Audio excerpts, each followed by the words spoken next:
when people stopped going to church, church hurt. They got hurt, they got offended. This terminology of church hurt, it's actually problematic. It's very divisive language because it's to suggest the thing that hurts you is the church, the body of Christ. The church didn't hurt you, Susan hurt you. If I was to ask you, write down a list of all of the names of the actual people that offended you, what you'll find is probably not the church hurt you, but like 3 people offended you. Stop attributing the sin of Susan to the bride of Christ. A white woman defending an abusive hierarchy. Who would have guessed? Millie, I'm going to show you a video taken from Pawley Island Community Church, and then we're going to talk about church hurt. I was molested.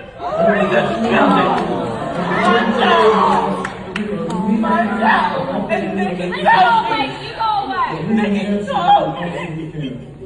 Nikki told me that nothing like this has never happened. In this video, the pastor is talking over this woman as she sobs because her child was molested because the church knowingly hired a sex offender who was convicted in 2023, pled guilty to charges of sexual exploitation with a minor, banned from being in the room with minors. The church hired him, put him in the church service, but also let him work at the school that serves children 6 weeks old to kindergarten. They knew about it. They lied about it. And when the pastor was confronted about him being arrested for violating his parole for being around minors, this is what the pastor had to say.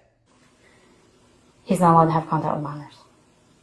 Okay, define contact with minors.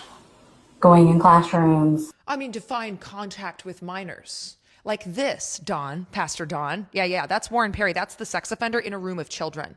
And it's not just Pawley Island Community Church. The Southern Baptist Convention had a list. They kept a list of 700 known sexual offenders, and they shuffled them around the church, hid them, left hundreds of abuses in their wake, and the church knew about it and did nothing. The church missions team left trails of sexual abuse in multiple countries. They knew about it. They did nothing. Because when you manufacture a hierarchy, and this is manufactured, where God has only given authority to men and everyone else is beneath them and questions aren't allowed, then you allow for abuse to continue because the abusers will protect themselves and no one else gets a voice. And you know what the Southern Baptist Convention did? Instead of coming out and saying, oh my God, we're going to fix it, we're going to cooperate with law enforcement, we're going to get rid of abusers, do you know what they did instead? They went to Florida and they voted women out of leadership because women were bringing the cases forward. And don't you get me started on the Catholic Church. This is not Susan. It is a system that protects the people at the top who claim that God gave them authority, God did not, so that they can teach and abuse with impunity and everyone else is beneath them on the ladder. And here's the thing is there will always be a white woman who defends a system that she intends to profit off of, no matter who it hurts.